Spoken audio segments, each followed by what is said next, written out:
এক ছিল শিয়াল পণ্ডিত, সে ছিল খুব বুদ্ধিমান। সব পরের দিন সকালবেলায় শরীফ মিয়া কাজ শেষে বাড়ির দিকে রওনা করেন। বাড়ি চলার পথে একটু বিশ্রাম নেয়। শুনলাম দেশে নাকি অনেক সাপের উৎপাত বেড়েছে।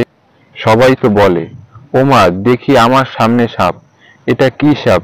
এই সাপ, আমার কামড় দিস না, যা এখান থেকে। অন্যদিকে তার বন্ধু করিম মিয়া গাছের নিচে ঘুমিয়ে আছে। তখন তাকে সাপে কামড় দিয়ে চলে যায়। ওকে সাপে কামড় দিয়েছে, যাই ওঝার কাছে নিয়ে যাই।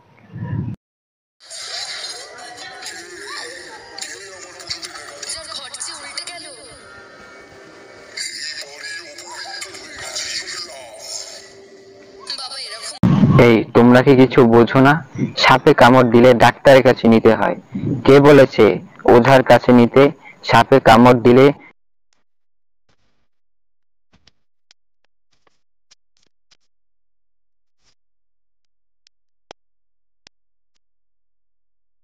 আপনারা একটু সময় আগে আসলে লোকটিকে বাঁচানো যেত।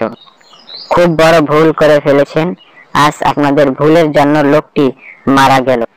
সাপে কামড় দেওয়া মানুষকে তাড়াতাড়ি হসপিটালে নিয়ে যেতে হয়, আপনারা তা না করে ওঝার কাছে নিয়ে গেলেন।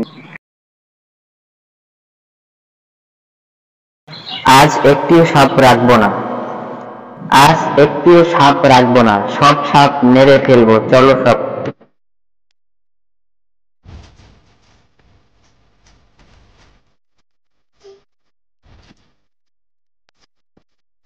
শুনলাম এই এলাকায় সাপ মারার জন্য আন্দোলন করছো, কে এই আন্দোলনের নেতা? আবার যদি শুনি কেহ সাপ মেরেছো, তাহলে সবগুলোকে জেলে